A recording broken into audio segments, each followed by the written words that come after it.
On June 26, 2006, I was a broken and isolated man who no longer wanted to live, who couldn't imagine life drunk or sober. In fact, I was putting a gun in my mouth. I'm a recovering drug addict and an alcoholic, a person in long-time recovery. When I first tasted alcohol, it did something different to my brain than it does to normal people. I would spend the next 20 years trying to recreate it.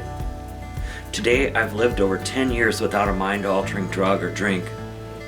I knew my addiction was bigger than me, and I knew there had to be something in this universe bigger than it.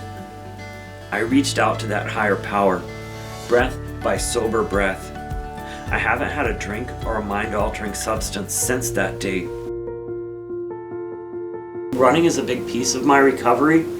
It's not something I depend on for my recovery. Running can't be the answer to my recovery because I'm gonna get injured, I'm gonna get hurt. The running might not always be there, but it is good therapy. Some people will say, oh, you're exchanging addictions.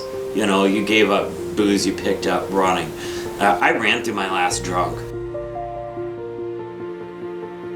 When I was using it, I was always putting masks on. I didn't even want to know who I was when I was using. I didn't want to face who I was and those hard truths.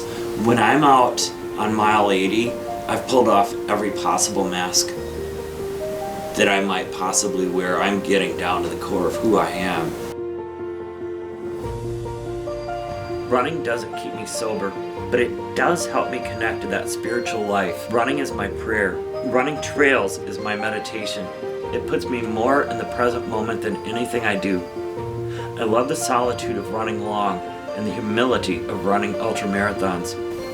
There's a lovely solitude that comes from being on the trail at night, a sense of peace, a sense of being in a holy place. Somehow, when doing these, I feel closer to God, my higher power, the universe, that thing that beats within all of us, than I do at almost any other time. Somehow, the harmony of everything becomes apparent. An ultra is an extended prayer, an offering of gratitude to be alive. I'm doing what I was made to do, no matter how awkward or ungraceful my form is. I am motion interacting with the elements. I am one with all that is. I can't think of a better way to spend an empty day than on the trails. Running is my prayer, a way of finding gratitude.